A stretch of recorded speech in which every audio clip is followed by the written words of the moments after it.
Is it Oh yeah, generatorium? generatorium. Generatorium. Thank you. If it's more than 3 syllables, I I'm got out. you. Don't worry.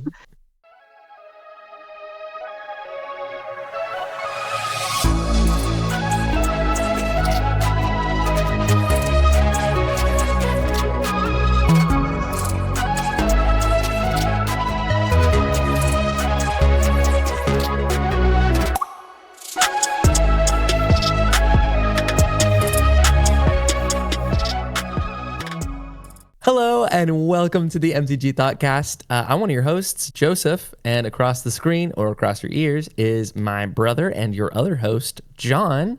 Today, we are talking about Aetherdrift PreCons. My goodness, am I glad to have PreCon reviews back. These are my favorite episodes to do on the channel. John, are you half as excited as I am about PreCon reviews and or these PreCons? Yeah, pre-constructed decks, Commander, NASCAR. Woo! That's right, Dale Earnhardt. This is the Dale Earnhardt set. If you are watching on YouTube, thanks for watching. If you're listening on Spotify, thanks for listening to us. Before we get into all of the goodness of Aetherdrift PreCons, give us a like, a comment, subscribe, share with your friends if you want to support the channel. It means the world to us. I love seeing that number climb of subscribers. We love responding to all of your comments. It warms my heart when I open the YouTube app and I see notifications. And if you're listening to us on Spotify, go ahead and throw us a 5-star review if you want to hear these sweet voices in your left and your right ear more often. While you're doing all of those things, you can find a link to our Discord down below. Totally free. We don't want any of your money. We just want to hang out and play Commander games with you. If you want direct access to me and John and the entire Thoughtcast community, that's all available on our Discord. It's an absolute blast. Like I said, we play a lot of Commander games. We brew a lot of decks. It's a great time. So go ahead and join us over there. And as soon as you're done subscribing and joining our Discord, come right back here and we'll start talking Aetherdrift PreCons. John, tell me your favorite NASCAR racer right now. I don't know NASCAR. I'm sorry. Well, it's either Dale Earnhardt or it's Dale Earnhardt Jr. Let's talk about that. Oh man, no! Today we're talking about Aetherdrift, which is the death race set that Wizards has given us. And are we talking about any vehicles today? Funny enough, no, I don't really think so. I mean, like, Nope. I think my deck has a vehicle in it, but like, it's very interesting that like the idea, the building structure that went with it this here is like these are pre-constructed decks just showcasing and featuring about the sort of the worlds that are taking part of the race itself. There's very little to do with the actual racing itself within these precons. Yeah, it's neat. It's like a backdrop kind of world building in these. So we're only talking about 2 decks today, which is a departure from the normal, which has been 4 precons per release. This is the first time in a long time. Actually, this is the first time since Brothers War that they are only doing 2 precons. And what do you think about that, John? It makes it easier for us as a 2-host channel. 100%. This episode wrote itself. Yeah, and I believe they've also gone on record and say that like because like they have heard the feedback about wanting less product. That's not to say that we will not get sets throughout this year that could have 4 Commander decks, right? We know that there is a 3 like the lineup. Avatar: The Last Airbender set. Call it. There's we know of the Universes Beyond stuff coming in the future, so those very easily could have 4 decks with them. They could also have 2. But it seems like the idea what they're going for, at least starting back up again, doing only 2, is that a focus can be put more on some of the card design that goes into it, because they're not inherently designed to play against each other per se, right? A commander pod needs to be multiplayer 90% of the time. You know, Right. you could do 1v1, but when they don't necessarily have to focus on the collection of 4 playing against each other, there's some more like tight design that they could focus in on some of the cards. And I believe it was also what they said as well, the new art budget can be spread more out and across the decks. Man, is it good. Not to spoil too much for the episode, and sorry for those listening on Spotify, but some of this art is absolutely brilliant. if them going down to 2 precons for a set means that they can pump out this level of art, then I'm here for it. As I mean, art is half the reason that the game is as good as it is. I think like the cards are beautiful and the art is stunning and it is high quality, and they've really, really upped that for these 2 precons. Some stats before we, or I guess some info before we start talking about the individual decks. This set releases on Valentine's Day. Releases on February 14th, which puts we love race cars.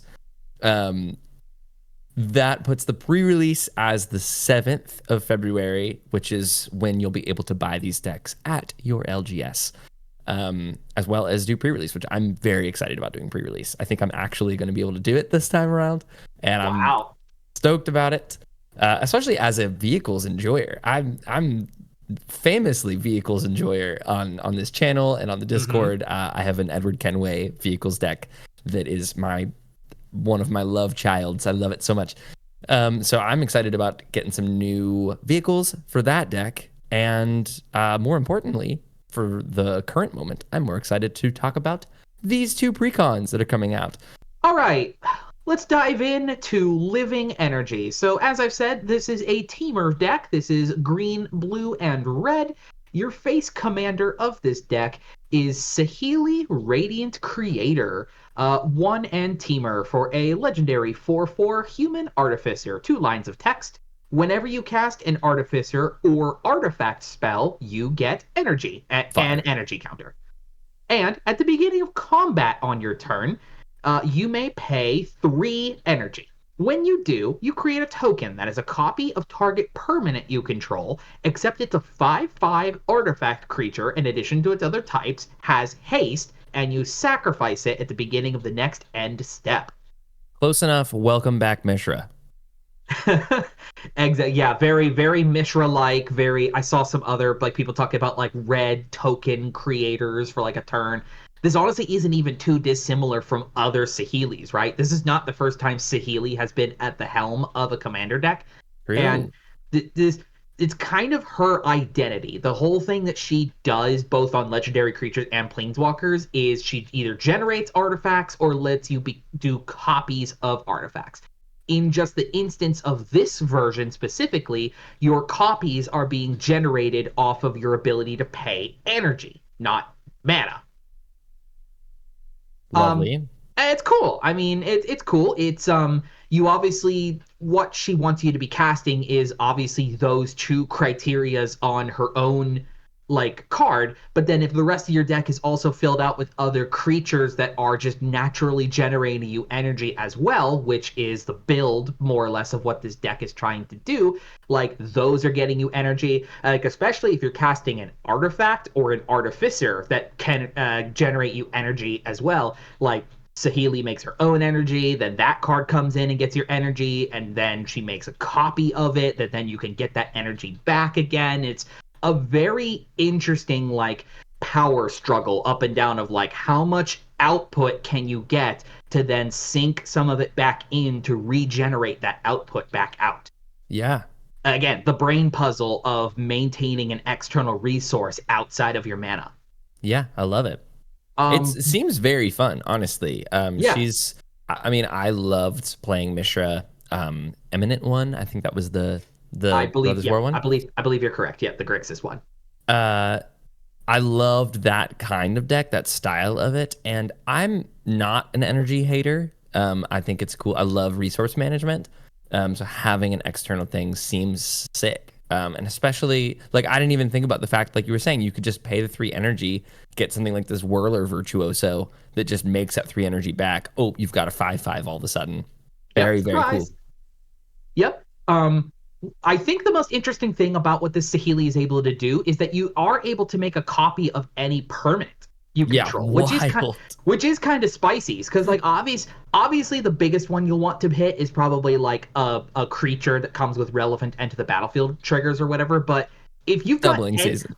Yeah, if you've got anything, if you've got anything sitting around that you want to make a token copy of for a turn, you could make an extra planeswalker, you could make an extra enchantment, you could make extra lands. Yes, notably, it does not get rid of the legendary No, it doesn't ability, do right? that. But like, Got it. these are just they're options that you could do. And Totally. yes, you do still have to sacrifice the permanent at your end step as well, but that can be accounted for. If you want, like say you've got a enchantment that wants to be in your graveyard. You put one down on the battlefield, start making copies of it during your with Saheeli, and then you Mm-hmm. can get your ETB, it can swing, and then it can die.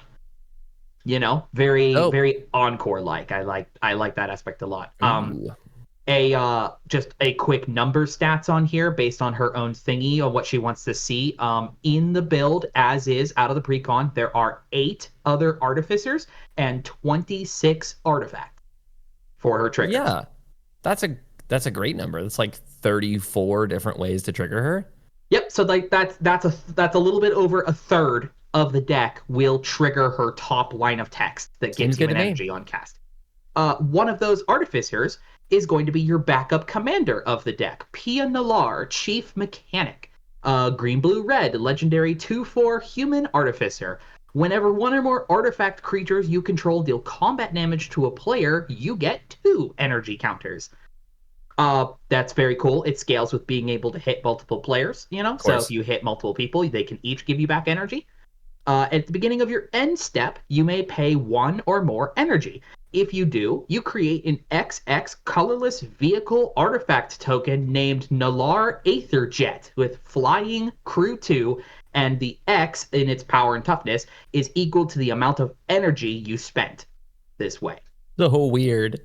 It's very weird, So like if you dump a small amount of energy into it, like a crew 2 vehicle that only becomes like a 3 power is not crazy strong, but Yeah. it is still flying. It's a flying artifact creature. Well, what I love is that Pia can crew the vehicle. And if you've gotten energy in your first 2 turns, this can come in and on the end step immediately make the vehicle. Yep. It's very sick. Yeah, and then obviously this can be a sink to put in like tons of energy if you have a bunch built up because she does not ask for a specific requirement. You can pay whatever you feel is necessary. So if you're looking to make a smaller collection of flyers, now obviously yes, they're vehicles, so you're going to have your own creatures to be able to crew them. So Yeah. maybe small is not necessarily what you're going to want to do, but like if you're looking for somewhere to dump a bunch of your energy. Also, again, like I think the stronger part of this card is the amount of energy output that she can do in and of herself. Like Yeah. being able to hit your 3 opponents, make 6 energy back. That's going to be a tremendous boost that you're able to use. I love it. Um, These for are the cool commanders. These are yeah, objectively cool things to do. for the facts for her, if you were going to run her as the commander, in the deck naturally are 6 other artifact creatures and 11 other cards that make artifact creature tokens in some Sick. capacity, like Thopters and Servos and stuff like Yeah. that. Love So it. not as crazy high support in the deck for her than Saheeli, but again, playing together, right? Saheeli makes copies of things that are artifacts in addition to their other types. And then Pia will be able to see those tokens as you're swinging them, generate your energy back so that you're ready to go on the off turn or as it gets around back to you to start making token copies of stuff all over again. They work so well together. Yeah, they're very, very neat. I like them. Kind of just how it goes, though. I would recommend playing Saheeli out of the box, but you could do Pia. Technically, she comes down cheaper. Yeah. This is a neat format for precons that they've really done on this one, as we'll get to when I talk about the Esper deck as well. But it feels like a deck that is really synergistic with the face commander, and the backup commander is almost a showcase of another thing that you could do. Whereas like Pia both works really well in this deck, and you could fine tune a Pia Nalar deck and have it be slapping as well. I love that they both have the full borderless treatment as well. That is sick. I love that we're Yes. doing that now. That's a very nice feature to have. Like between your new legendary creatures being in borderless and then most of your staples in each deck being not only new art but different art from each other, it gives Yeah. more incentive to want to pick up these kits. Yes. Agreed. This also lends you to pick up all of the other new cards that come in the deck, which we're going to go ahead and get started talking about here. Starting at the top with Nissa, World Soul Shaper. It's a new legendary creature version of Nissa. Lovely. She's 3 and a green for a 3/3 legendary elf druid. Landfall, when a land enters under your control, you get 2 energy counters. And you can pay 8 energy rather than pay the mana cost of permanent spells you cast. Hey, that rules. So another very it's reminiscent of those cards they've been doing recently that are kind of like one shot, one spell omnisciency kind of things. Think like one with the multiverse, stuff like that you get not in omniscience directly, but like if you meet the conditions to be able to cast it, you get at least like a free spell off of it. Pseudo omniscience. Landfall as a theme is not supported super heavy in this deck alone, but if she's down paired with the other pieces that come in this pre-con, you very easily can reach up to that 8 energy outside of her own ability. Hey, Saheeli can make a copy of a land. She can. You're right. Yeah, that's the thing you could do. A land that's a 5/5 that goes swinging. Seems fine to me. Yeah, it's neat that you can turn energy basically into any spell, no matter its cost or its colors or anything like that. And especially if you keep it focused within energy, if you're casting a really big dumb spell that's going to get you back more energy, like this is the sort of strategy on how an energy deck is looking to be. You're looking to do spells and permanents that use energy to create you energy. Love it. A flux up and down, basically. And Nissa's a very cool card to be able to keep the spells coming. I dig it. It's neat. Super cool. Pima Trailblazer is our next card. 2 and a green for a 3/3 Elephant Warrior with Trample. When this creature deals combat damage to a player, you get that many energy counters, so scales on its own power. That's cool. Mm-hmm. And the new ability from Aetherdrift, Exhaust. Pay 6 energy, put 2 +1/+1 counters on this creature, then draw cards equal to the greatest power among creatures you control. Exhaust is a keyword ability that is coming from Aetherdrift itself.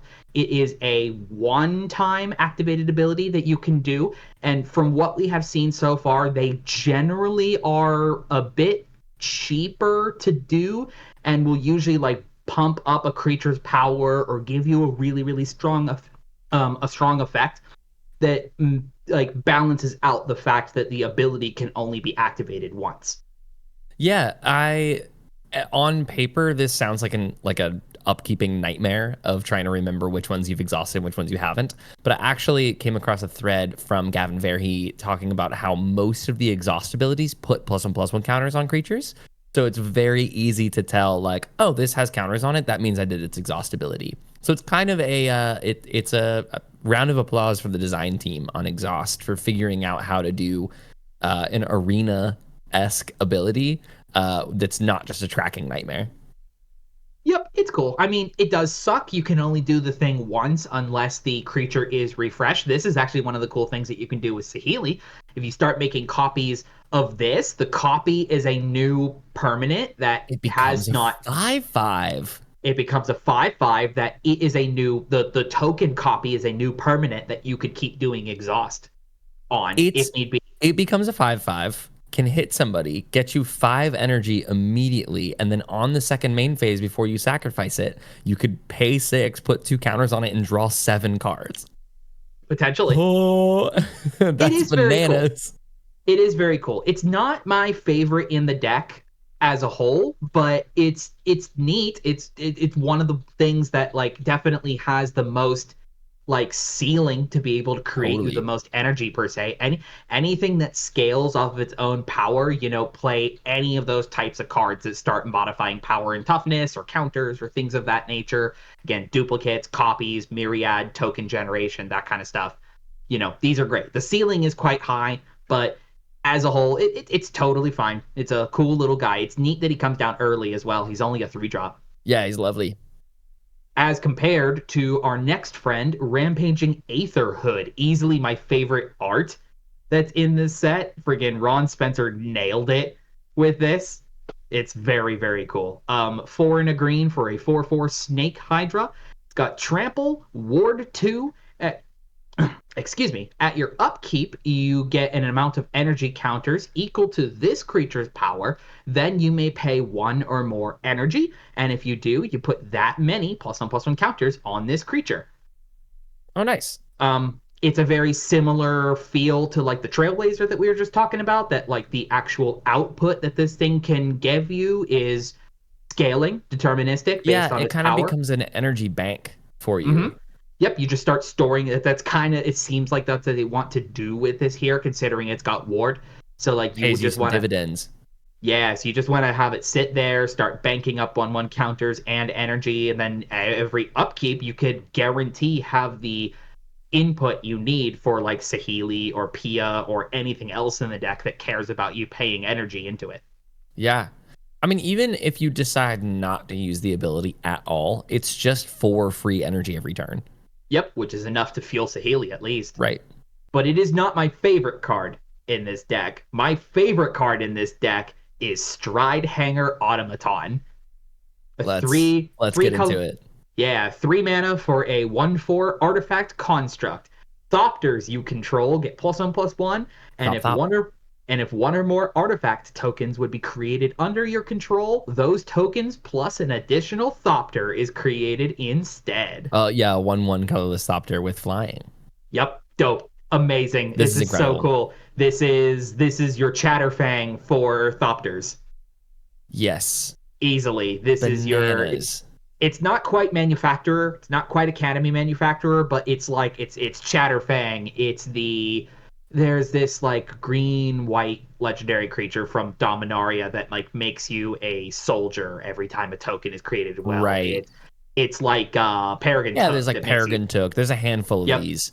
I would say with the Academy manufacturer comparison, this not only does it work unbelievably well in conjunction with Academy manufacturer, but it actually impacts the board, which is something that Academy manufacturer does not do. Making you a food, treasure, and a clue every time that you would make one of the 3 of those is definitely good at fueling your strategy. But Stride Hanger is going to be putting 2/2 flyers on the board every time you make a treasure. Just Yeah, or for sitting there. anytime you make a treasure, anytime you make a clue, anytime you make another Thopter or a Servo, or Saheeli makes a token, right? Those Right. copies she makes are tokens. It's Anytime, narrow that it needs an artifact token, but it's sure, but really good, dude. This is we've there. got, yeah, we've got tons of artifact tokens now. Like again, every creature that could come down as an artifact token, and then clues, blood, treasures, map, food, junk, all of it. Rocks. Rocks.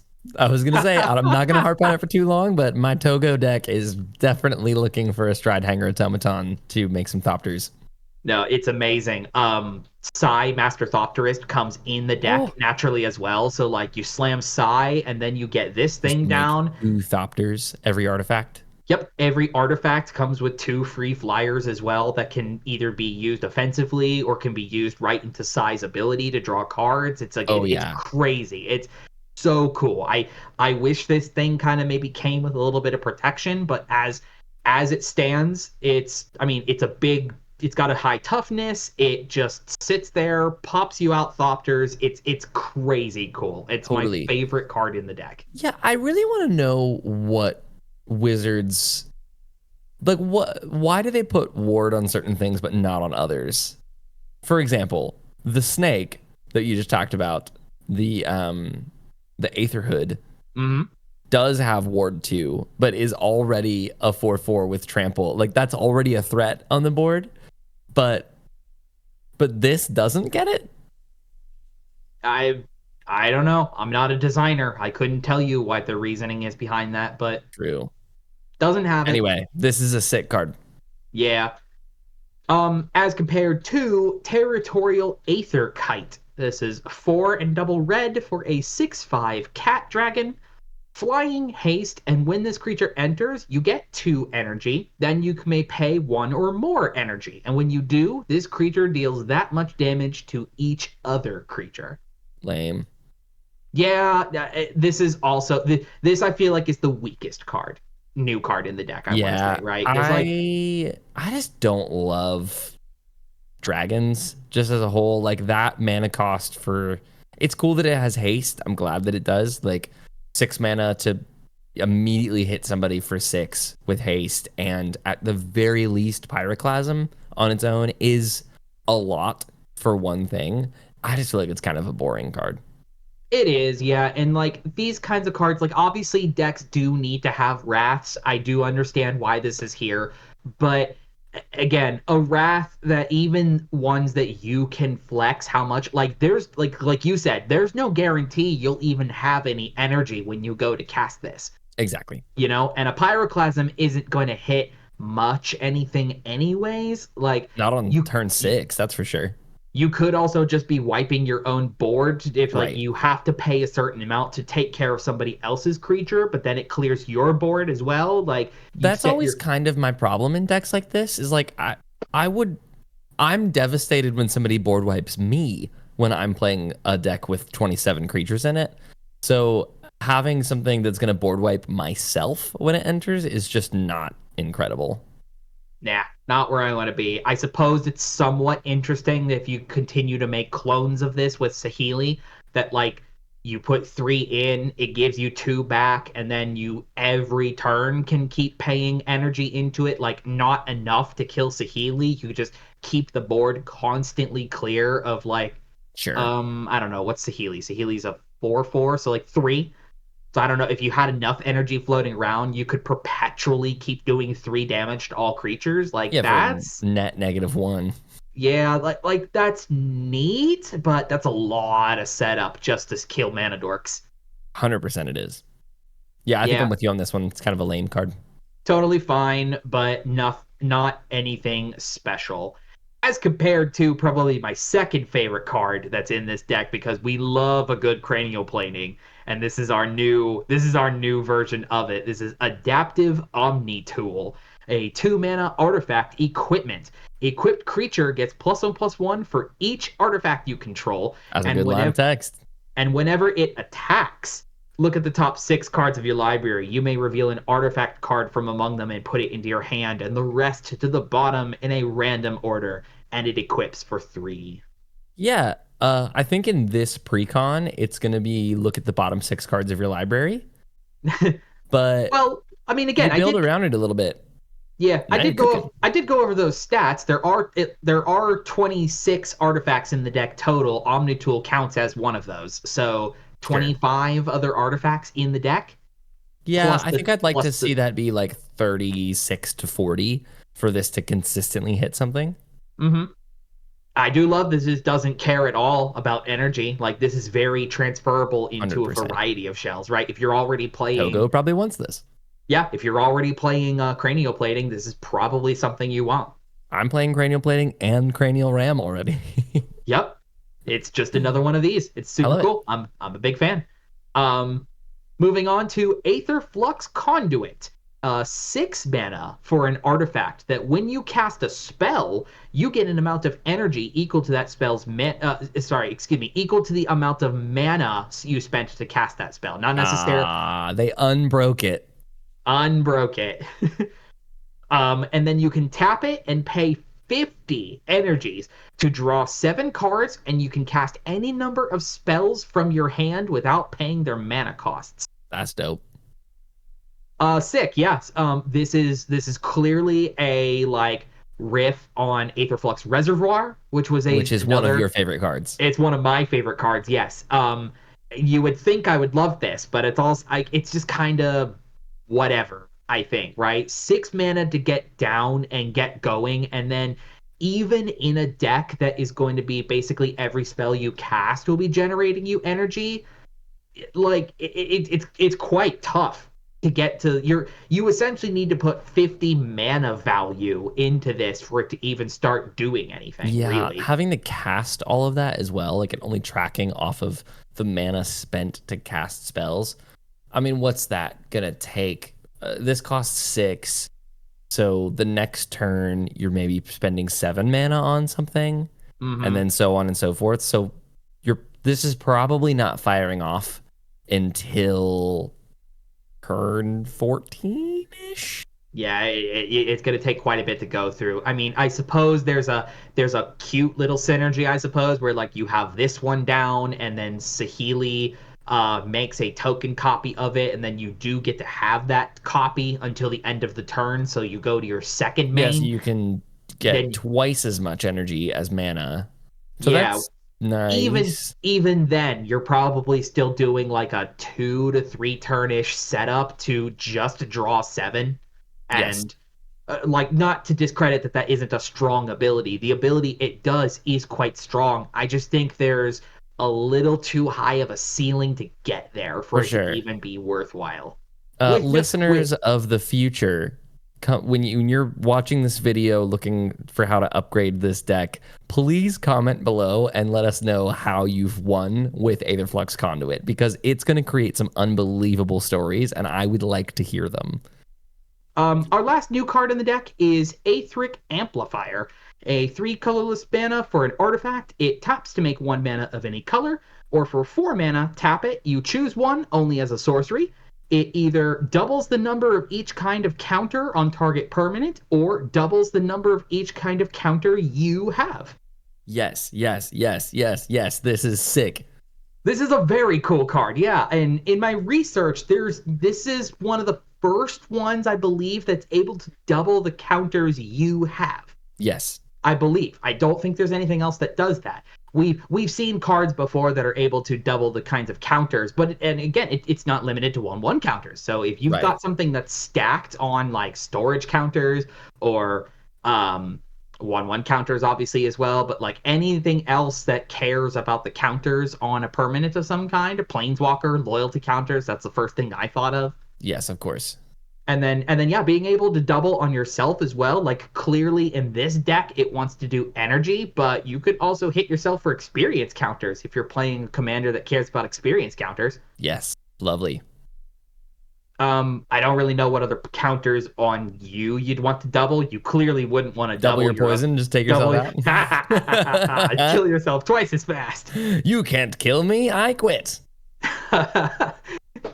No, it's neat. The fact that all of this comes on a mana rock as well, so like it's proactive the turn that you play it, and then when you are ready to start using it as a resource for your counters instead of mana, it's sitting there ready to go. Mm-hmm. These are always kind of dangerous, though. Like, I guess just now thinking about it in this kind of modern era of Commander where they're stapling effects like these onto your mana rocks, these could start to be quite dangerous to play in your deck if your pod is heavy removal. Because, like, they probably will, like, back in the day, no one really gave two concerns about blowing up people's mana rocks unless you were really, really heavy on resource denial. If you're really greedy, then, like, yes, I am going to blow up your Chromatic Lantern. Yeah, but like you play something like this, someone is going to latch on to the bottom part of that, and then you will inherently also lose your mana in turn of doing that. Yeah, so, definitely worth considering. Yeah, worth considering, but obviously be careful with playing something like this. You don't want to run this out and not be able to activate it at least once before somebody blows it up. Of course. But I do like it for planeswalkers, for experience counters, for energy counters, all that kind of stuff. It's very, very cool. Well, that's like 9 out of 10 new cards that are sick. They're very cool, yeah. And then that's not even to now as we start rolling into the reprints as well. Like, the reprints pile is decent for this deck as well. Very good. Your number one top hit in this deck is going to be Academy Ruins. Yes. Legendary land that either makes colorless or for 1 and a blue, tap, puts a target artifact card from your graveyard on top of your library. As we talked about earlier, there's about a third of the deck is artifacts, so this is a land that is able to recur a large portion of what the deck is looking to do. Yeah. Very cool. Very, very sick. That kind of recursion on a land is ridiculous. It's just going to sit there. You can threaten to activate it. Like, it's your protection for your Stridehanger Automaton. Like, it doesn't need ward because you just have an Academy Ruins in play. Stupid good.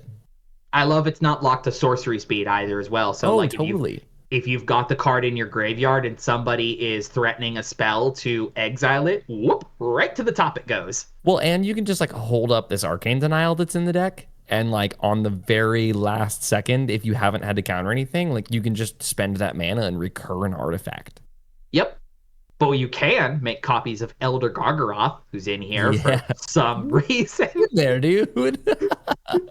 5 mana, 6/6, Vigilance Reach, Trample. When it attacks or blocks, you choose between either creating a 3/3 beast token, gaining 3 life, or drawing a card. I think, I mean, it's a great card to begin with. Like, it's got great stats, it's got keyword soup, and it's got a charm attached to it on attacking or blocking. I think that that's the important part, is that you can use Saheeli, you can make a copy of it, which can attack, and you can get one of the abilities, and then you can just leave, or I guess you get to attack with both of them because they have vigilance, draw 2 cards or whatever, and then leave back the other one to block to potentially draw 3 cards in a cycle off of this. So I stand by, this is a ridiculous card and should definitely be in this deck. Yep, just a good green card, Yep. Just good green card. Other good stuff we've got in here, Retrofitter Foundry. It's very fun. What a card. Upcycler of artifacts. Yes. Turns servos into Thopters, turns Thopters into constructs. It's very, very cool. I'm a big fan of it. In my experience, all it does is turn Thopters into 4/4 constructs. Then you can just pay 3 and untap it and do it again. And then, by the way, because you have your Stride Hanger Automaton in play, you're going to make a construct and a Thopter, which you can then sacrifice the Thopter, make a construct and a Thopter. And you just Nice, yeah. It's so good. Triplicate Titan is another big hit in here as well. It's a big 9 mana 9/9 that it's very like it's very Wormcoil engine-y. Yeah. It dies and pops out into a golem with flying, a golem with vigilance, and a golem with trample. Super cool. Yep. I like very that. Fun. Very fun to make the token copies of with Saheeli because it'll die at the end step. So like your 5/5 will. A little shocking to me that Wormcoil Engine's not in the deck. I mean, they never like giving us Wormcoil, It's true, but I think I would maybe run that over Triplicate Titan just because it's 6 mana versus 9. But anyway, yep, I agree. That'd be a good upgrade change to do. Other really decent hits in here. You've got Druid of Purifications, a very fun artifact remover. No, I've learned lately though, nobody likes to play along with the choosing artifacts or enchantments. So in 9 times everyone just points to one thing. Yeah, 9 times out of 10, it is a worse Reclamation Sage, to be honest, because it's 1 mana more. But when you can get people to play along with you, it's very, very fun. I'm a big fan of it. There's neat ways to like to sort of game it a bit because you get a vote as well. That you can like vote for the second worst thing, assuming that everybody is going to vote for the best thing, and kind of like gain some favor, like garner the table's attention that way. I love it. I love Druid of Purification. Yeah, I guess that's just my personal experience, though. That nobody likes playing along with this. You also got Lightning Greaves in here, classic. We love seeing those around. It's got new art in this set as well, which is super cool. Art. I'm a big fan of that. Panharmonicon, favorite of mine. We love doubling ETVs. That's very cool. Of course. And weirdly, Carplusian Forest is also another high in the lands. They just haven't reprinted that one in forever. It was part of Brothers War, so it's like it's not that crazy old. There, but you got me there. I don't know. I just it's cool. It's a nice land to have in here. I love the Pain lands, dude. Mm-hmm. They've never really like come back to bite me in a 40 life format. They just become like cheap duels. Yeah, we already talked about stuff like Psy being in the deck. Psy is ridiculous with the construct thingy that makes the Thopters we were talking about. Combustible Gear Hulk is a stupid fun little friend to make token copies of. Every time it enters, you're either going to threaten somebody for damage or get free cards out of it. Mm-hmm. Duplicant is super spicy as well. Again, another really silly thing to make token copies of with Saheeli. I like it, dude. Perpetual Exile. This really is just a Timur Mishra deck. It is, yeah. It's just what flavor do you want? Do it green or black attached? As these tokens die, you'll start getting energy off of Aetherworks Marvel, making its second reprint debut into an energy shell. Really, really cool. We love Marvel. Conjurer's Closet is also in here too. So again, Very it good one. pairs with the Parent Harmonicon.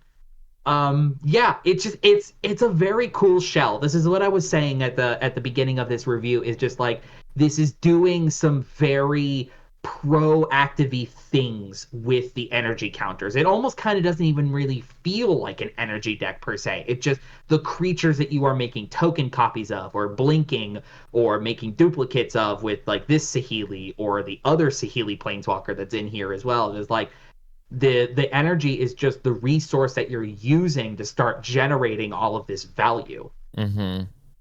It's super neat, but we can improve this. Better hope your pod's not playing Solemnity. Yeah, that's, I mean, I guess that's probably why the Druid of Purification is in there. I'm gonna hit your Solemnity, Solemnity. please.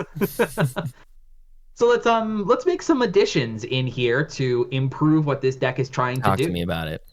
Um, as joked about, we've had two other energy precons plus the original Kaladesh block that was featured energy, and then most recently last year was Modern Horizons 3, which also had a focus on energy as well. So that's kind of where I am pulling these ads You got into some this. stuff to work with.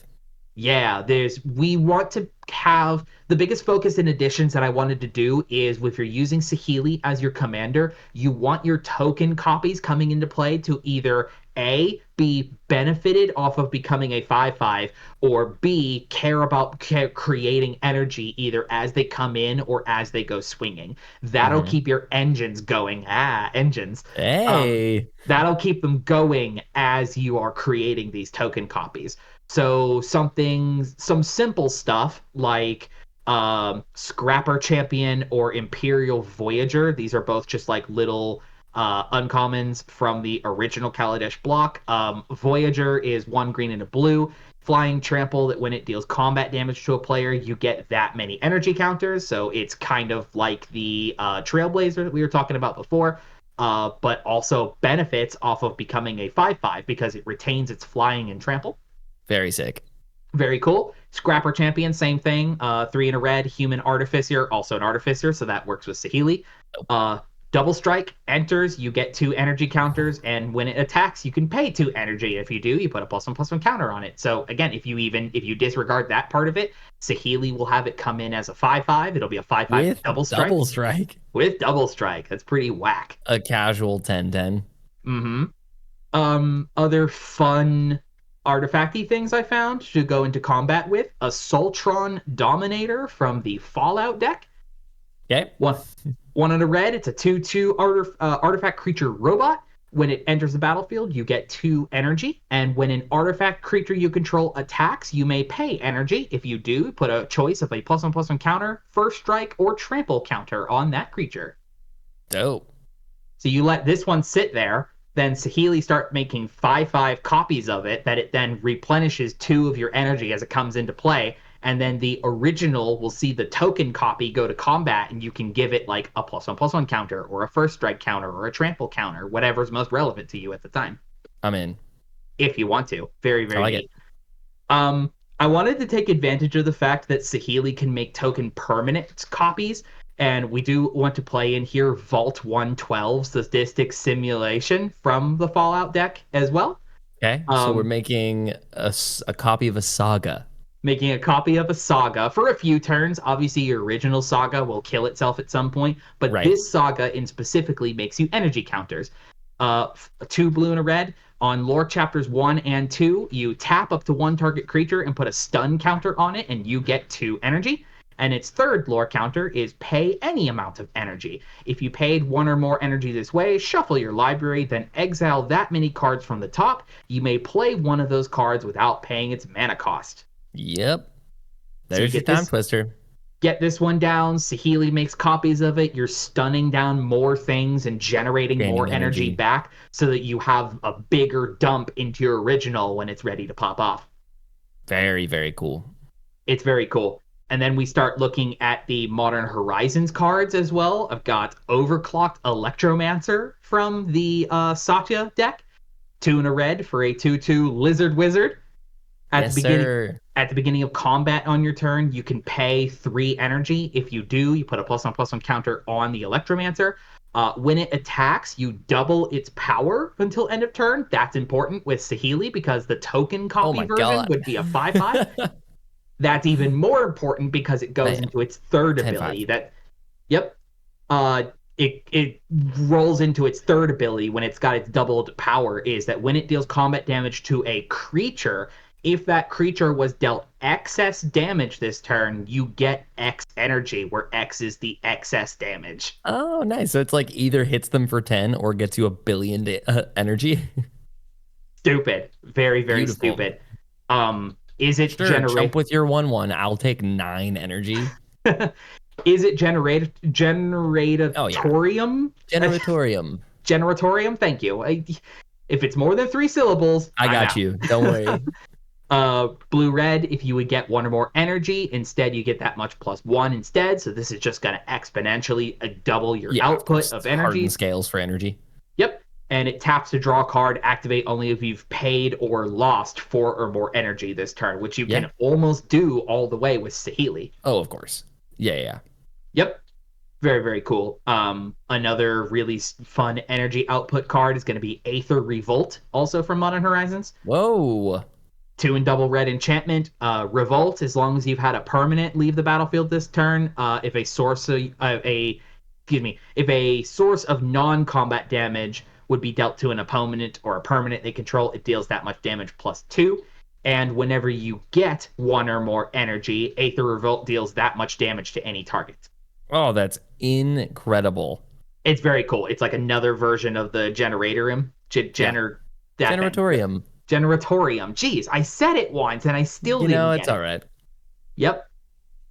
One more before we get to the combo. One more spicy one from the Modern Horizons one. I thought it was really fun. I saw somebody point out Cyclops Superconductor. One blue and a red for one blue and a red for a 2/2 Cyclops wizard with prowess. When it enters, you get 3 energy, and when it dies, you may pay 3 energy. If you do, Cyclops Superconductor deals damage equal to its power to any target. 5. Guess what 5 happens to damage. this? Guess what happens to the Saheeli tokens at end of turn? Get sacrificed. 5 damage every turn on a 5/5 with prowess. Pretty bonkers. That's quite silly. And then the combo that I feel like you could add into here as well is using one of the cards from the original Kaladesh block, Greenbelt Rampager.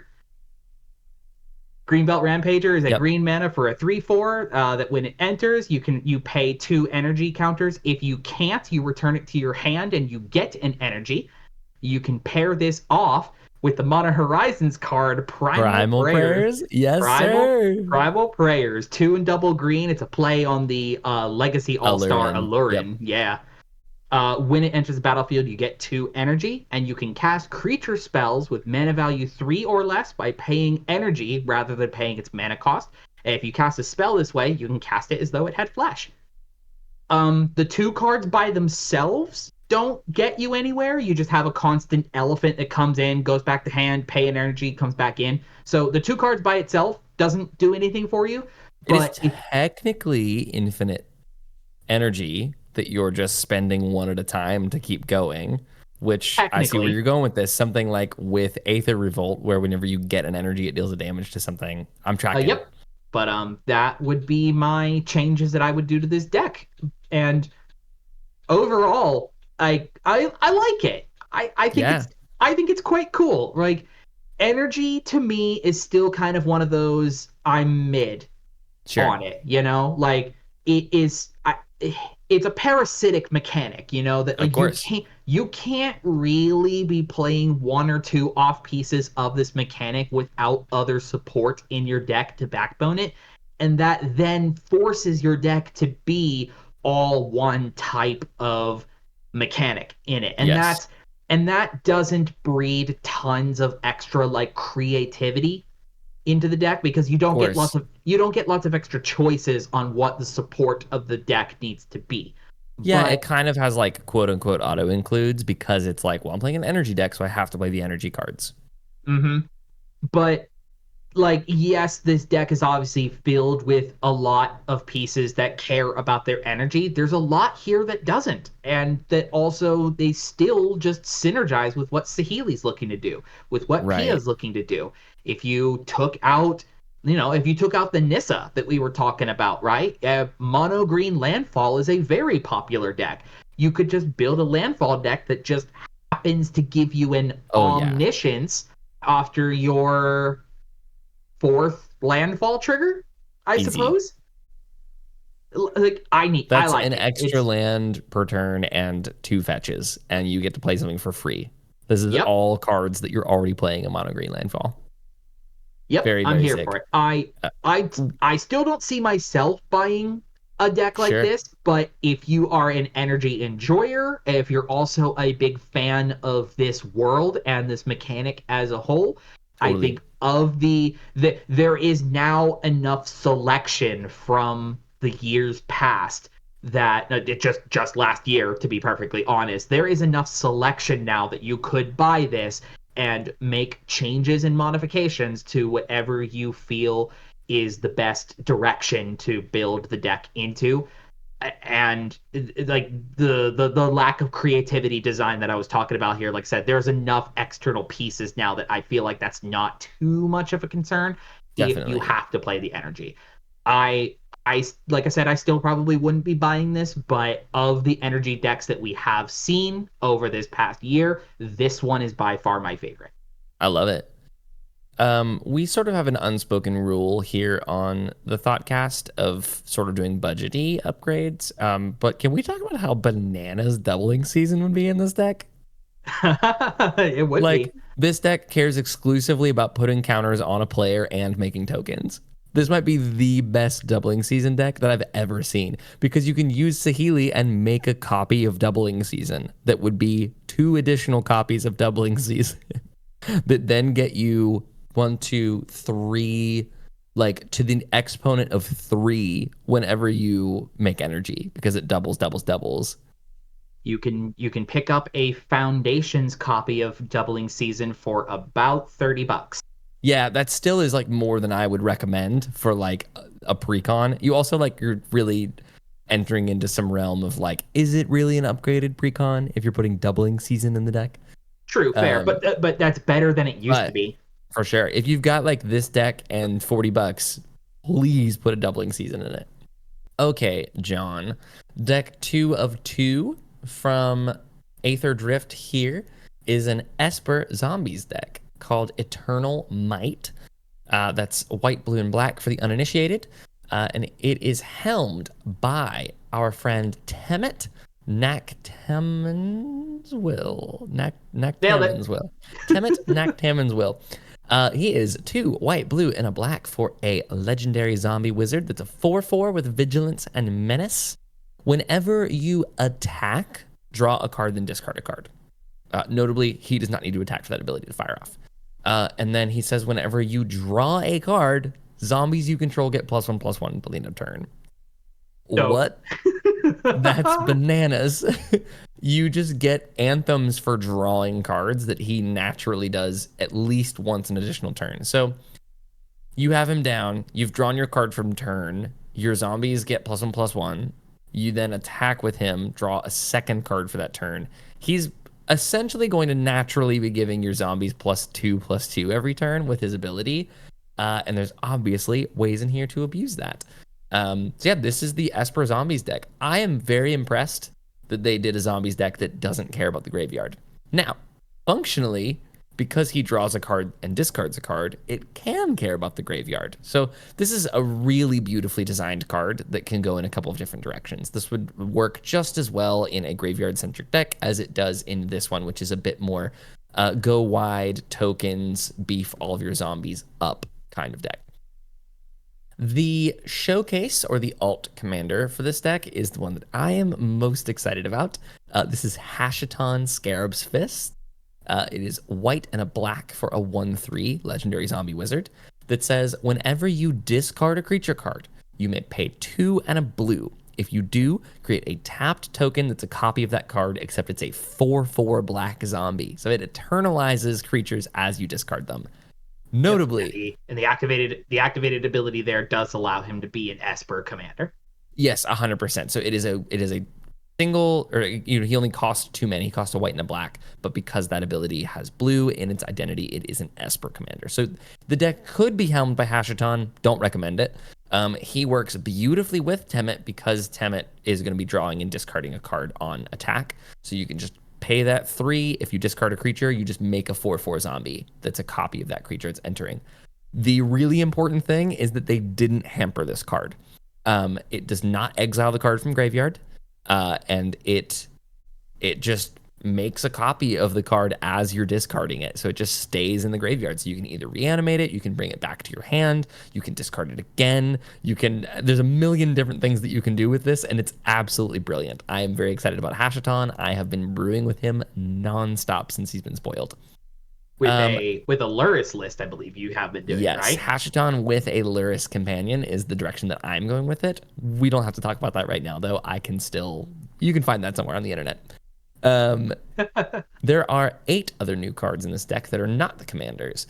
The first one is a land. It's a Cursed Dunard. It's just a land that taps for a colorless mana, or it says pay 2 and tap it. Regenerate target shade, skeleton, specter, spirit, vampire, wraith, or zombie. This is 2 tap, and your spooky keeps spookin'. This is the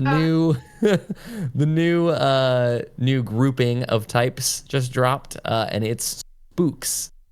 It's great, yeah. It's a play on Swarm Yarn, which is a play on Elephant Graveyard. But it's a brilliant card. A Cursed Dunard will be a staple in any deck. I love that it cares about more than just zombies. Even though there's wraiths, like, why? Well, it's because they're undead. This is all things that are technically undead. Same with specters, same with skeletons, same with shades. Like, these are all just like undead sort of creatures that just become really good. If your commander is any one of these, like a spirit commander, or if, like Edgar Markov, like if you're playing one of those because you pulled one of them that is apparently in every pack of Innistrad Remastered, and you're playing vampires now, welcome. You can play this and just have regenerate your commander on a land. It's super, super good. That's great, especially since they don't print rats much anymore that say that creatures can't be regenerated. Regenerate has been a semi-retired mechanic for quite a while. Yeah, it's insane. Like, they brought it back for this. I'll read through what Regenerate does now that we have some reminder text for it. It says the next time that it would be destroyed this turn, instead tap it, remove it from combat, and heal all damage on it. That is how Regenerate works. It is the cleanest way that it can be described. It is a very confusing ability that is very powerful. Just know that. So that's a Cursed Dunard. Moving on to the Lost Monarch of Ifnir. This is 3 and a black for a 4/4 zombie noble. And it has Afflict 3, which was an ability from original Amonkhet. Afflict 3 means that whenever this creature becomes blocked, defending player loses 3 life. It's a very powerful ability. It also says other zombies you control have Afflict 3. So now all of your zombies do this. They either get blocked, or they either get through for their combat damage, or they deal 3 if they get blocked. And at the beginning of your second main phase, if a player was dealt combat damage, not afflict damage, if they were dealt combat damage by a zombie this turn, mill 3 cards, and then you may return a creature card from your graveyard to your hand. Clean. It's a grave digger zombie afflict lord. Yeah, it's very cool. It forces your opponents to start making decisions of, do they want to just take the afflict damage, or do they want to start having your zombies connect on them, and then you get repeated creature value back out of your 100%. graveyard. Yeah, this is very good. This is kind of the direction that the deck is going, is that it like kind of cares about the graveyard, in that most black decks care about the graveyard and most zombie decks care about the graveyard somewhat, but it's not focusing on it. For example, we have our next new card, which is an enchantment called On Wings of Gold. It's got very good art. It's 3 and a white for an enchantment that says creatures you control that are zombies and or tokens get +1/+1 and have flying. Whenever one or more cards leave your graveyard, create a 1/1 white zombie creature token. Boy, does that pain me to say 1/1 white zombie creature token. Just the physical pain that I go through saying that and not 2/2 black zombie is crazy. I get why they have to hamper it a little bit, but That it just was hurts my brain. that was more than anything. That was like a defining thing of Amonkhet is that it really brought white colored zombies into the White fold, right? zombies, Because which they is were, sick. yeah, they were past the point of not necessarily being like the undead, because the whole Egypt thing is like, they Yeah, were they're mummies. the wrappings, the preservings, Of course. they were more reanimated servants than they were undead monsters. Exactly. Um, Notably, why I think this is a really good card is because it says creatures that are zombies and or tokens get +1/+1. So if you're playing any type of a token stack, you can slot this in and give it +1/+1 and flying to your entire board of tokens. Let alone in this deck where it just becomes all of your zombies also get +1/+1 and have flying. The second ability seems relevant in this deck a bit of creature cards leaving your graveyard, i.e. from like Lost Monarch of Ifnir's ability, or Reanimate or Delve or whatever reason they'd be leaving your graveyard. You just make a 1/1 white zombie with flying and +1/+1 as long as this is down. You could probably get up to some shenanigans with the Gravecrawler that's in the deck. Exactly. Yes. There's plenty of ways to do that. Zombies are pretty notorious for not staying in their graves. Moving on from here, we have what I think is my favorite new card of all of the decks. This is Priest of the Crossings. And pre-show, John and I had a bit of an argument about this one. But Priest of the Crossings is 3 and a white for a 3/3 zombie bird cleric with flying. It's 3 very relevant abilities or relevant creature types. It's got flying and it says at the beginning of each end step, put X +1/+1 counters on each creature you control, where X is the number of creatures that died under your control this turn. Now, I kept reading this trying to find the downside on it. It already is a 3/3 with evasion. That alone is, a 4 mana 3/3 with flying is not incredible, but having flying is very good. It's that each end step that I keep coming back to. It's like there's some way to abuse this. They normally would staple this onto at the beginning of your end step, you put counters on stuff. But no. You get 3 different ways to do this. So in a deck like this where we're making tokens, we're going wide, and you have chump blockers, or you have creatures with decayed or something on your turn that your stuff is attacking and dying, this is just going to eat a bunch of counters onto itself, let alone each other creature you control, getting beefed for everything of yours that's dying every single turn.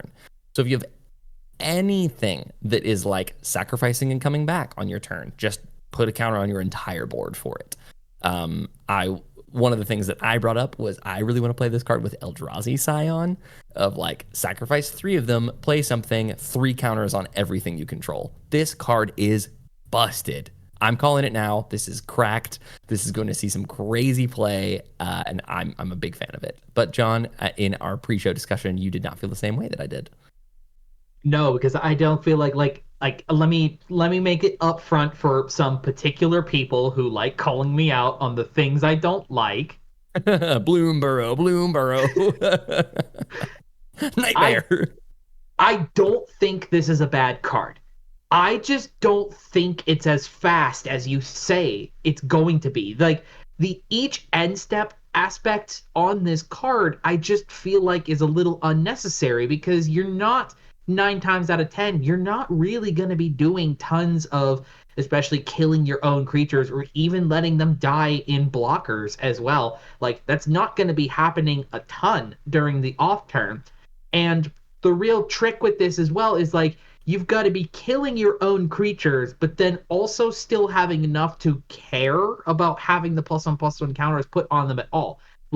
Yes, this throws counters on itself. So do a lot of creatures that trigger off of the board states, it certainly is not bad being able to give you a 1/1 counter for everything that died during your turn. Mm-hmm. But at the end step sucks, and just needing to only check on your board as well. I don't see this happening too terribly well. You kill a bunch of things during your turn, you go to the end step, this thing sits here, puts a bunch of counters on your board, you got to get around the table before that's even relevant at all. Yeah, but it's going to trigger 3 times before it goes around the table. No, it won't. That's what I'm suggesting. What I'm saying here is that's not going to happen because you've done a. But if it doesn't trigger 3 times around, that means that nobody's attacked you. And you haven't even chump blocked with 1 creature. Let's just talk about 1 creature. You got 5 creatures down. One of them is a 2/2 zombie or one of your 1/1 white zombies from something. Is anybody going to attack you as you're going to chump block with this 1/1 and put 4 extra power onto your board? Let alone now you have a 4/4 flyer and 3 other things that just got beef before it's even gotten back to your turn, before there's 2 other turns before this. I think that it's fail-safe is a like ghostly prison where it makes people go like, oh, I don't want to attack that person because just them chump blocking with something like a grave crawler is going to make them beef the rest of their board up. This is a go wide deck. You're going to regularly have 6 to 8 creatures on the board before you're doing most relevant things. It also like this turns a bunch of 1/1s. If you have 4 or 5 1/1s in play from, I don't know, you're making cats or dogs or whatever, you then block with one of them and now they're all 2/2s, and then you block with another one and now they're all 3/3s. Like this just beefs these go wide token decks up, and I've been trying to figure out the right combination of how to make a go wide token deck work with white weenies or like little things, and this is just a missing piece of the puzzle on how to beef those things up while utilizing a bunch of your little guys, either with sacrificing. We haven't even started talking about sacrificing, like I said, with Eldrazi Scions or with creatures with Decayed. Like I'm to skip forward a little bit in the discussion of this deck, I'm recommending putting a Jadar Ghoulcaller of Nephalia in this deck, which every turn makes a 2/2 with Decayed, or every end step makes a 2/2 with Decayed. So like that alone is attack with it. It's going to die on the end of combat. End step, put a +1/+1 counter on everything else you control, make a 2/2 on your end step as well.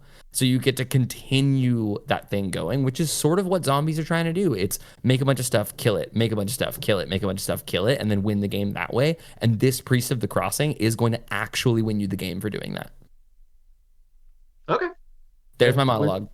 Okay. No, it was a good monologue. Great job. Thanks, no, thank you. I see it. Okay. I see your points. I don't think this is fast enough in. All right. I'm going to smack you in the face with it then. All right. Moving on from Priest of the Crossing. Priest is going to be the 2025 Polyglot Prodigy. Polyglot Prodigy. Wins 0 games with it. Still hey, how many cards? How many cards have you drawn with Polyglot Prodigy yet? 0. Okay, moving on for Priest of the Crossing. And my soapbox. Soapbox is gone. Prophet of the Scarab is our next new card in alphabetical order. This is just a really cute card. It's 4 and a blue for a 3/4 zombie wizard with vigilance. When it enters, you draw cards equal to the number of zombies you control or the number of zombie cards in your graveyard, whichever is greater. I think this is just a cute little card. Like it's really good card draw, and it's especially good with Temet because you're going to be drawing a ton of cards with it. Either way, whether you've been board wiped and you're going to draw 6 or 7 cards from there being zombies in your graveyard, or you have a bunch of zombies in play and you're going to play this, draw a bunch of cards, and then beef your team by like +5 or +6. Yeah, this is real great after a board wipe. You know, you see these you see these kinds of like card draw kind of things that will allow you to refill cards after things have died that only checks for the turn that they have died. You can play this whenever after a board wipe. There's never a bad time to play Prophet of the Scarab in the zombie deck. This is super good. 5's a little rough to get to. Like it is. Where's like I think we've had this chat before, the questioning on this. Okay, so at 5 mana, how many cards does this need to be worth it? Probably 7, 4, to be honest. 7? I would like to be drawing a fresh hand for 5 mana, certainly. Especially at sorcery speed. 4 mana at instant speed, I'm fine drawing 2 cards of some selection. 5 mana sorcery speed, better be drawing me a fresh hand. Yep. And it should. Unless somebody is also playing Graveyard Hate, which again, this deck doesn't really fold to. That's the only time when Prophet of the Scarab is bad, is if you've been board wiped and there's graveyard hate, which means that somebody else is probably winning the game anyway. You just kind of got to cut your losses at some point. But every other time, Prophet of the Scarab is going to refresh your hand, and it's going to be great. A very cute card. Renewed Solidarity is our next one. This is a very interesting card.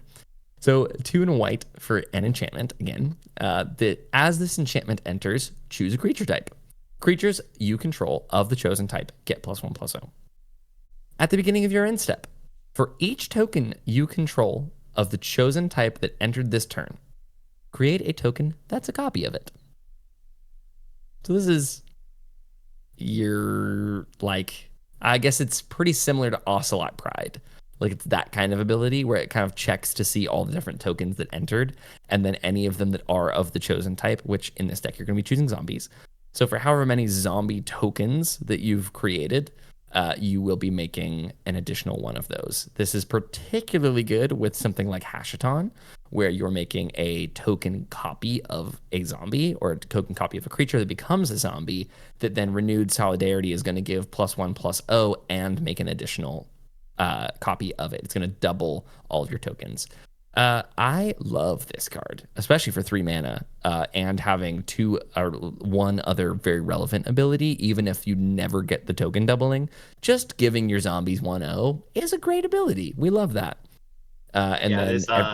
This reminds me a lot of Thalise, Reverent Medium, who at each end step makes you a spirit for every token you created. So like if you have a card like this, come down and name spirits. Now every time during that deck build you make a spirit, this will make more spirits, and Thalise would also make more spirits as well. That'd be a very cool build for a card like this. Again, a really beautiful design that is brilliant in this deck. But is also a great piece to put in any other Kindred style decks that are in the white color identity, especially ones that are making tokens, which a lot of them do. Like playing this in your cats and dogs deck with Ren and Siri or whatever, that just gives, let's say you choose cats with it or whatever, it's going to give all of your cats 1/0 and then is going to make an additional cat token for every cat that entered this turn. Again, that's very, very Ocelot Pride. Yep, exactly. It's even good with Ocelot Pride. You just stack those triggers to just like make a bunch of cats and then make a bunch of cats and then make a bunch of cats. For each one as well. Oh god, that's crazy. Okay, play this with Ocelot Risk the Pride. Redeemed. It'd be stupid with Risk the Redeemed. I'm saying this card is bonkers. It's really cool. I love when a card just immediately gets you brewing and you're like, oh, you can play that with this and you can play that with this and it's going to be so cool. Speaking of, man, this one I keep coming back to this one. This is Ret Tomb Mystic. 1 and a blue for a 2/1 with flying. It's a zombie bird wizard. Again, 3 very relevant creature types. Each creature card in your hand has cycling 1 and a blue. What do you think about this, John? I don't like this. You don't like this? No. I play a ton of reanimator strategies. I'm known for my abuse of the graveyard. Having a way to discard cards, like most reanimator decks will play some form of discard that's just for the sake of discard. Like Psychic Frog. I mean, that one even has an ability. Like if we're talking about like some of the really dumb, I mean, I can't remember the name of it. There's like an imp that cost 1 and just has like discard a card. It gains flying this turn or something like that. That is like a relevant card to play because it's a cheap discard outlet. Ret Tomb Mystic gives all of your creatures an ability to be discarded for 1 and a blue and draw you a card, which is what cycling does. It's 1 and a blue, discard that card, draw a card. Notably, it's not casting a spell. It's an ability, so you can't usually counter a cycling ability unless you're playing Stifle or something like that, which I don't recommend doing. John does recommend doing. I don't recommend it. The interesting interaction is with Ret Tomb Mystic and Hashaton, where Hashaton says whenever you discard a creature card, you can pay 2 and a blue, make a 4/4 of it. It functionally turns all of your creatures into modal creatures where you can either play them for face value or you can pay 3 blue and a blue to make a 4/4 token of it as you're discarding it and drawing a card with an uncounterable ability. So in this deck, I would say that Ret Tomb Mystic is best with Hashaton. But it also, like, cycling is really good with Temet because you're just drawing cards on your turn, which is going to beef your team up. It also is a 2/1 with flying. It's evasive. It's a very cheap creature to get down. This is the kind of thing that fuels reanimator strategies or graveyard strategies, and it just keeps your hand full while you're doing that. I think this is going to be sneaky some glue for a lot of decks. Like, I'm already considering putting this in 1 or 2 of my decks just because it's another piece of glue that keeps the deck running. So, big fan of Ret Tomb Mystic. And finally, in alphabetical order and excitement order, we've got Wizened Mentor, which is 1 and a white for a 2/2 zombie cleric. It says whenever an opponent activates an ability of a permanent that isn't a mana ability, you create a 1/1 white zombie creature token. This ability triggers only once each turn. Bonk. Womp womp. I don't know why they needed to hamper this like that. There already is not, like, it's not super abusable. Like, it's obviously a play on Harsh Mentor, which I do play in a deck. And I can tell you, it doesn't trigger as often as you think that it would because it doesn't care about mana abilities. It doesn't punish treasures, and that's the only thing that I'm trying to do with Stacks pieces is punish treasures. Which again is why Harsh Mentor is not incredible either. So it's a play on an already kind of bad card. It's cool. It triggers off of fetch lands. It does trigger off of fetch lands. You get to make a 1/1 white zombie.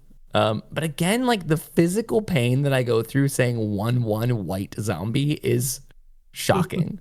I don't like this card one bit. I think it's so slow. You want to talk about a slow card? I think this is just going to be a 1-mana 2/2. It's going to sit there for like 3 or 4 turns and might maybe make you 1 to 3 zombies over the course of the game. That is not what I'm trying to do with 2 mana. And it also, like, people hate Stacks effects. If you have to sit there and go like, did you activate an ability? I'm going to make a zombie. You're going to be annoying at the table, and people are going to come after you for that. It is technically a way to go wide, assuming that your opponents are playing the game in a way that allows this to trigger once per turn. So, like, yeah, Magical Christmas Land, Dream World, each of your opponents has some activated ability on the field. You get to make 3 1/1 white zombies a turn cycle. Not anything that I'm, like, particularly excited about. So, not to spoil anything, but I am going to be taking this card out of the deck and putting it promptly in a bulk binder. That's all of our new cards in this deck. Similarly to the energy deck, 9 out of 10 of them are sweet. Like, I'm excited about. I want to leave in 9 of these in this deck, which is way more than precons of the past. So I'm glad that with just the 2 precons in this cycle, they're putting a lot of effort into designing cards that are really good in their shells, and also things like Renewed Solidarity that are good in other shells as well. And then, every party's got a pooper, and that's Wizened Mentor here. So Also, I was here. Also, Wizened Mentor is here. Some very cool reprints are also in this deck, unsurprisingly. What is surprising, however, if I were to tell you, John, that that there was a precon that was Amonkhet zombies and was token focused, is there maybe a card that hasn't been reprinted in forever that would be the perfect card to be reprinted in here that you'd be kind of shocked isn't here? Are you going to suggest Anointed Procession? Yes. How did they not put Anointed Procession in this deck? It's about Amonkhet zombies. Power level reasons, probably. No way is it power level reasons. They're totally fine putting token doublers in things. I am shocked and appalled that Anointed Procession was not reprinted in the Amonkhet zombie token deck. Get out of here. That's all that it's for. It is an expensive card because it hasn't been reprinted in forever, and token doublers obviously fetch quite a premium. So I would say that it's worth it in this deck, and I'm mad that Wizards didn't just pop it in there. Some of the other very good reprints in here, however, are the Scarab God. Probably one of the better cards in the deck, for both zombie decks and token decks and reanimating things. Scarab God needs no introduction. It is an absolutely powerhouse. It is an absolute powerhouse of a card. It's 5 mana for a 5/5. It does a bunch of stuff. It scries you a ton. It does a bunch of damage. When you're playing this, you want to be saving mana and responding to his trigger on your upkeep by stealing stuff out of your opponent's graveyards primarily, to be making 4/4 copies of them. It's graveyard hate. It's tokens. It's life loss. It is incredible. Try to get the Scarab God into play as quickly and swiftly as possible. Another reprint in here that hasn't seen a reprint since the list is Unholy Grotto. It's sort of like Academy Ruins, but for zombies. So it taps for a colorless mana, or you can pay a black and tap it to put target zombie card from your graveyard on top of your library. This is a very good card. And fun. it was sitting at just about $12. So it's a nice reprint to have. There's also a Zombie Master in here that has some really great new art. Rot Hulk is also in the deck, just more kind of graveyard recursion, incidentally, just on this big old 5/5 with Menace. God Eternal Oketra is in this deck, which is just so good. Whenever you cast a creature spell, you just make a 4/4 black zombie with Vigilance. Just some more stuff to go wide, to then draw a bunch of cards and make them huge with Temet. Great card. There's a Crypt Breaker in this deck. Just draws you some cards, makes more zombies. And then a shockingly expensive uncommon. There's a Bantu's Monument in this deck, which is 3 mana for a legendary artifact. Black creature spells cost 1 less. And whenever you cast a creature spell, each opponent loses a life and you gain a life. This is a very, very good card that I didn't know was sitting at $9. But very happy. That's higher than I thought it was. That's what I'm saying. That was a shocking number to see as I was going through and seeing what was reprinted in this deck. That is our notable reprints. This is not like a hugely valuable deck, I wouldn't say. My Moxfield list without the new cards at the time of printing is showing that it costs $128 for all the reprints in this deck, which for a deck with the return of MSRP, it is $45 MSRP. Yeah, it's pretty good. You're getting double and a half of your money to get this. Obviously those reprints will go down because they're being reprinted.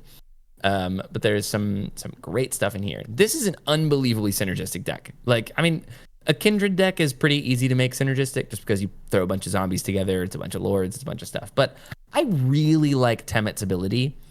This is a really cool, fresh take on zombies of just making a bunch of tokens, going wide, and drawing cards. Benefiting you for drawing cards is something that I love to see on a commander, especially a commander that naturally has some card advantage in the command zone as well for drawing and discarding when you attack. So for my ads, to kind of, what's the word I'm looking for? We're upgrading the deck. I could think of the word upgrading. If you want to upgrade this deck and you've got like $15 lying around, I've got a couple of ads to throw in and some things that I think you should cut from the deck. First and foremost, please put a Brainstorm in this deck.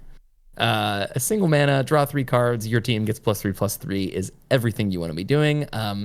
And Temet has an ability that will naturally unlock you from your Brainstorm. Because the problem with Brainstorm is that you draw 3 and then put 2 from your hand back on top of your library.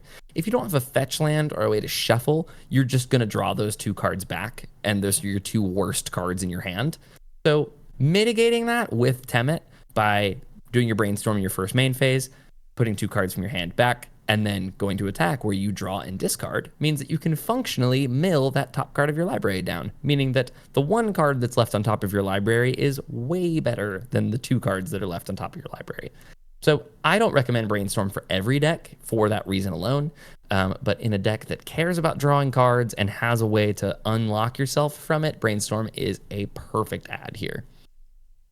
Changeling Outcast is another one I would throw in here. This is an evasive zombie that can't be blocked. I think the problem you're going to run into is that people like to block zombies and usually have some stuff down. Obviously, Temet's plan is to make them huge and largely unblockable, or at least unkillable. But you'll get chumped quite a lot with other people's creatures.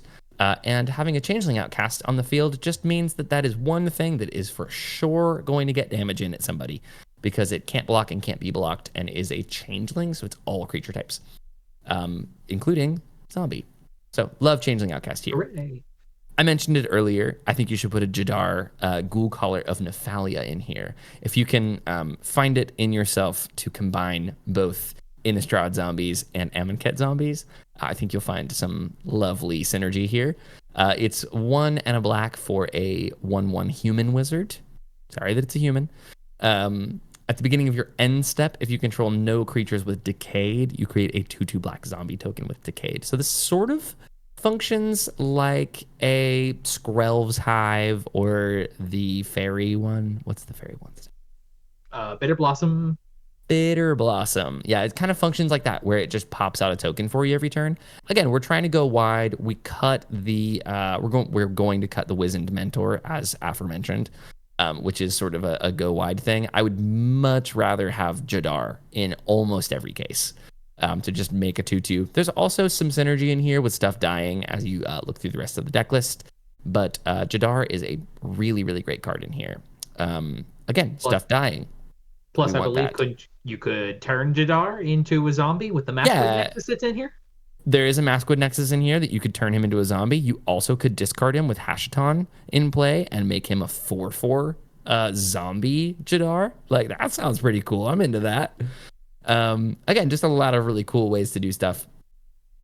I tried to tailor my upgrades for this deck to not just generically good Kindred stuff. Like, obviously a Roaming Throne is incredible in this deck. I'm not going to recommend that you put a Roaming Throne directly into this deck. The one bit of generically good Kindred stuff that I want to put in here is Kindred Dominance, which is 5 black and a black for sorcery. Choose a creature type, destroy all creatures that aren't of the chosen type. I think that Kindred Dominance is just going to win you a lot of games. This deck is pretty low on board wipes, shockingly, for what you're working with. There's a few like synergistic board wipes in here. One of them that I'm planning on cutting is Dusk Dawn.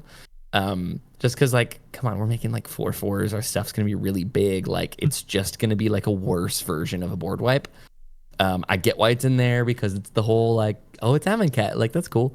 But Kindred Dominance is actually just going to win you the game. So I like stapling that on. And there's actually plenty of ramp in this deck as well. This has got talismans, it's got signets. You're going to be finding yourself at 7 mana pretty quickly. That just having some creatures down, playing Kindred Dominance, destroying everything that's not a zombie, and then swinging in with stuff is gonna do you some wonders here. And speaking of doing you some wonders, I would like to put Wonder in this deck. Because we are throwing some stuff in the bin with Temet, and I would like all of my stuff to have flying, just for playing the game and playing the strategy that I'm doing. So it's not a zombie, but as long as it's in the graveyard and you control an island, all of your creatures have flying. So, like I said, one of the problems of this deck is that you're going to be chump blocked by a lot of things. Like, if somebody's just playing a Squirrels deck, if someone's playing, Hazel from Bloomburrow, John's least favorite set, you're just going to get chumped by all these 1/1 squirrels. You're not going to be getting through because because Temet boosts the power of your creatures but does not naturally give them evasion. I think that a way to close out the game is going to be with evasion. So Wonder, you can go to combat, attack with Temet, or attack with anybody. Temet fires to draw and discard. And if you just discard that Wonder and you have an island in play, boom, all of a sudden all of your creatures are flying in that combat step. So I think that is some sick synergy with Wonder. And he kind of, if you look at the art of Wonder, at least from whichever print, the Rebecca Guay reprinting, it kind of it thematically fits. It's an incarnation, but it certainly looks like a zombie from Amonkhet. Man, this deck is cool. I really enjoy Kindred style decks like this that sort of have a unique take on a pretty established tribe. Like zombies, like you said, like you think of zombies, you think of Gravecrawler, you think of, oh, I'm going to do the Wilhelt, I'm going to do attrition with zombies. And this is just not that. This is put as many zombies into play as you possibly can and just draw a billion cards to beef them all up, which is so sick. I think that the designs for the commanders are really good. I think that the designs for the new cards are really good outside of Wizened Mentor. And I would be excited to be buying this deck.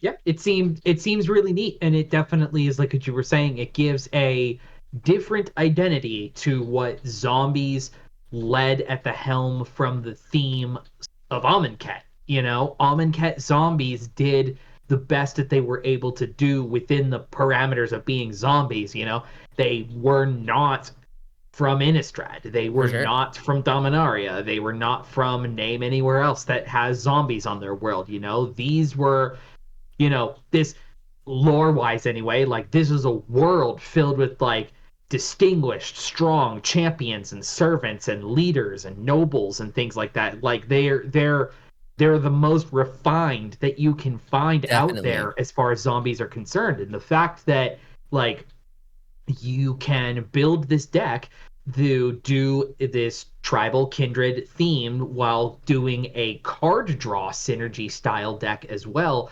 in the discarding and drawing and cycling and doing whatever you want to do to draw excess cards. It's cool. It's a different interpretation on how to do the zombie deck, and it makes this deck as a whole stand out much better. For sure. As a last minute addition as well, Verena Lich Queen would be sick in this deck.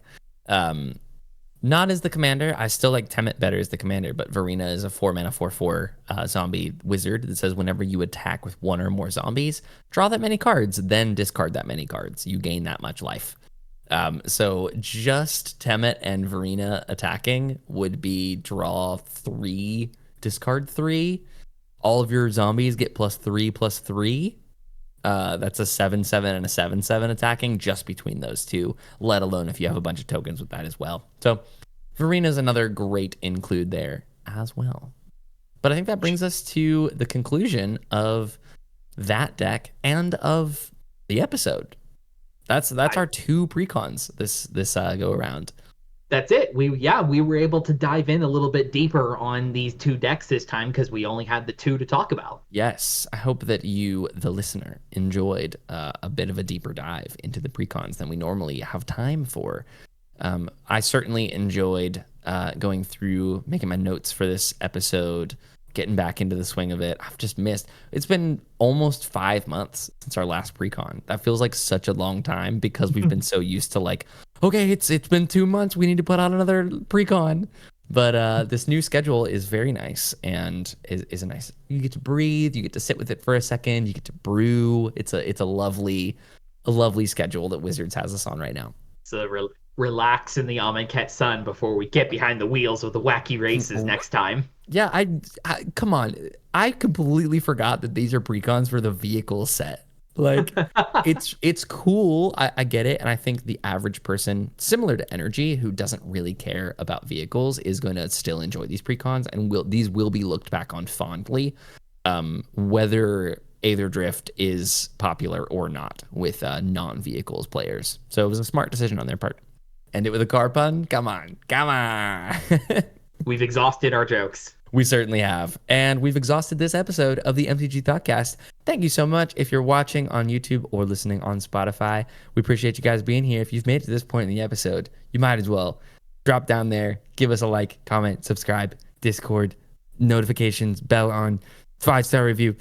Do all the stuff. It's great. We love it. Thanks for watching. This has been the MTG Thoughtcast, and we'll see you soon.